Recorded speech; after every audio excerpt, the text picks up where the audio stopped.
to the wrestlers. To the common man, he is the most beautiful human being. To the young girls, he is just like Cupid. To the cowherd men and women, he is the most intimate relative. To the impious kings, he is the supreme ruler. To his parents, Nanda and Yashoda, he is just a baby. To Kṛṣṇa, the king of Bhoja, he is death personified. To the dull and stupid, he is just like a stone. To the yogis, he is the supreme absolute truth. And to the vrishnis, he is the supreme personality of Godhead. In such a predominating position, Kṛṣṇa appeared in that arena along with his elder brother Balaram. When Kṛṣṇa, the reservoir of all mellows, was present in the arena of Kṛṣṇa, he appeared differently to the different persons who were related to him in different mellows. It is stated in Bhagavad-gītā that he appears to every person according to one's relationship with him. I always quote that, Ye yata mang prapadyante. As they surrender unto me, I reward them accordingly. What that means is that when we surrender to Kṛṣṇa in a particular mood of love, that he reciprocates exactly that mood. So if we surrender to Kṛṣṇa as a master, then he takes up that role and he acts exactly according to that mood. If we surrender to him as friend, then he'll reciprocate as a friend. If we want to serve him as parents, then Kṛṣṇa becomes the perfect son. And if we want Kṛṣṇa as lover, well, then he's the perfect beloved.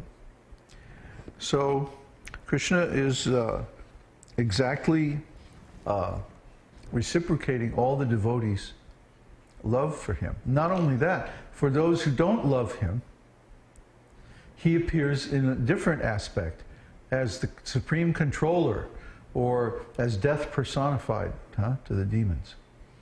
So everyone has to face death. But to the demons, death means the final end of everything.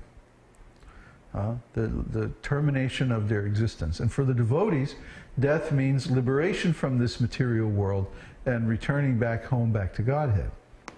You see? So everything changes according to our point of view. And we talked about this so many times, I'm not going to go into it as ontology. According to your background knowledge, the meaning of your experience changes. So, of course, the devotees have much more complete background knowledge of Kṛṣṇa than the demons because they're closer to Kṛṣṇa. So the devotees see Kṛṣṇa more really as he is, which is very, very loving, very kind, merciful, tolerant, patient, beneficial to everyone, and so on. But the demons see him in sort of as a material form, like the universal form of time. When Kṛṣṇa shows his universal form to Arjuna in Bhagavad-gītā, Arjuna asks him, "Who are you and what is your mission?" And he asks all these questions. And Kṛṣṇa begins his reply by saying, "I am time, destroyer of the worlds."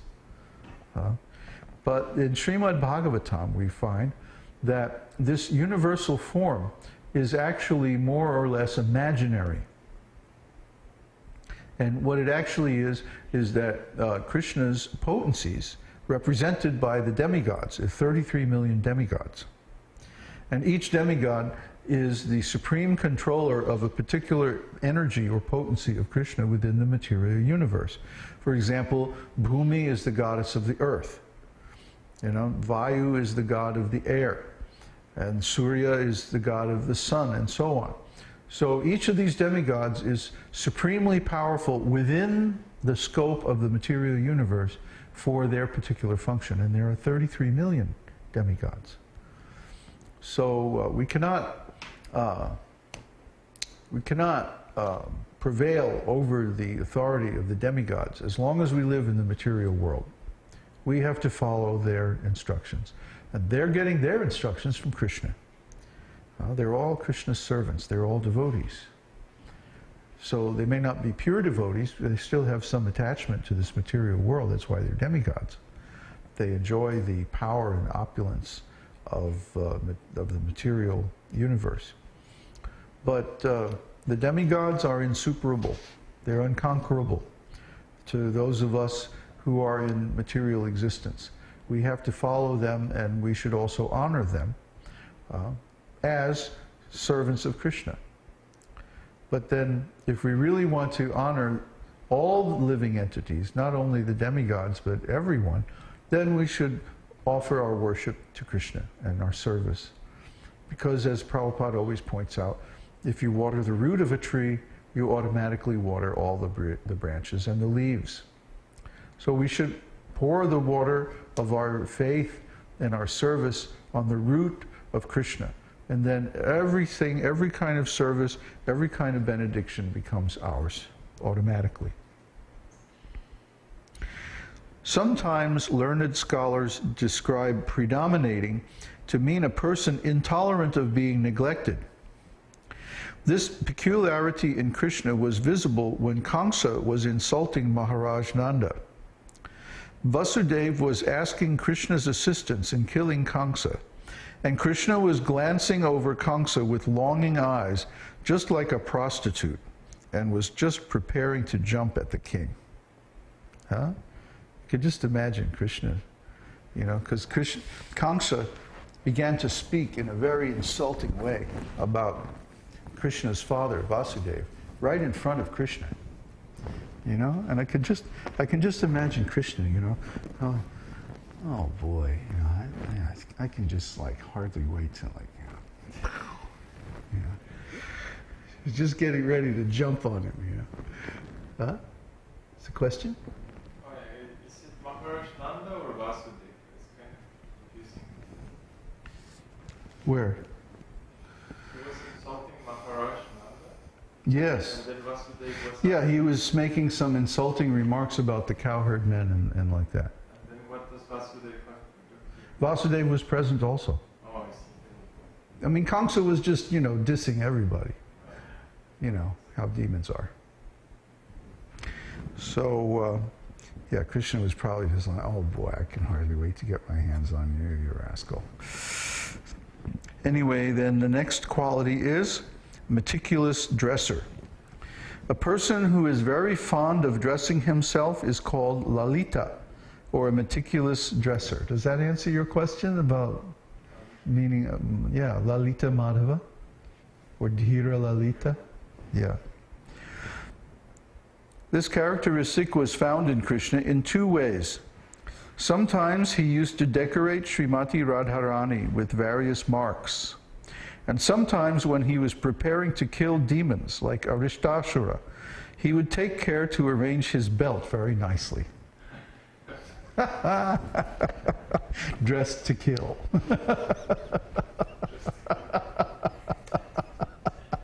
That's an expression like when somebody dresses themselves up like really, you know, first class with expensive clothes and it looks very nice.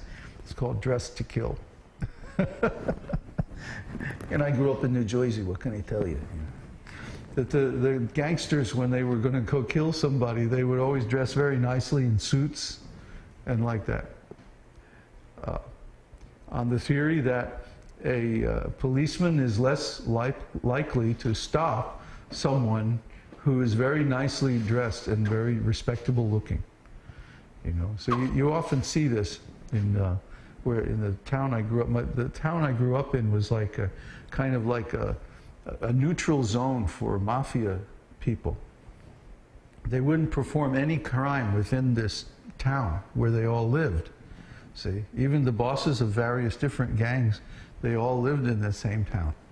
But then they would go outside the town and do all their nonsense. So, especially on Sunday morning, you could see them coming to the big, there was a huge Catholic church in this town. I mean, it was a whole city block, the biggest building in the whole town.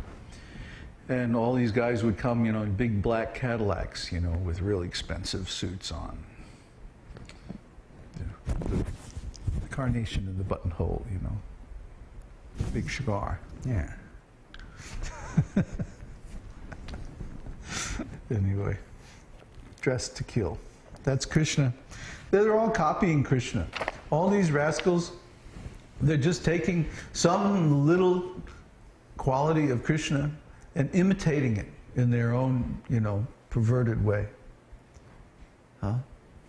These are the rascals in this material world.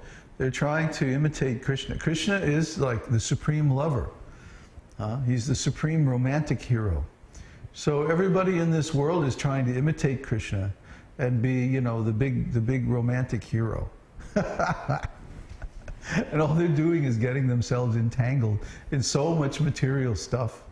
And then they have to go through so many years and years of hard work and pain and struggle and competition with other rascals doing the same thing, and on and on and on. It's just better to just renounce all that and worship Krishna and not have to worry about all that nonsense. It's much less painful.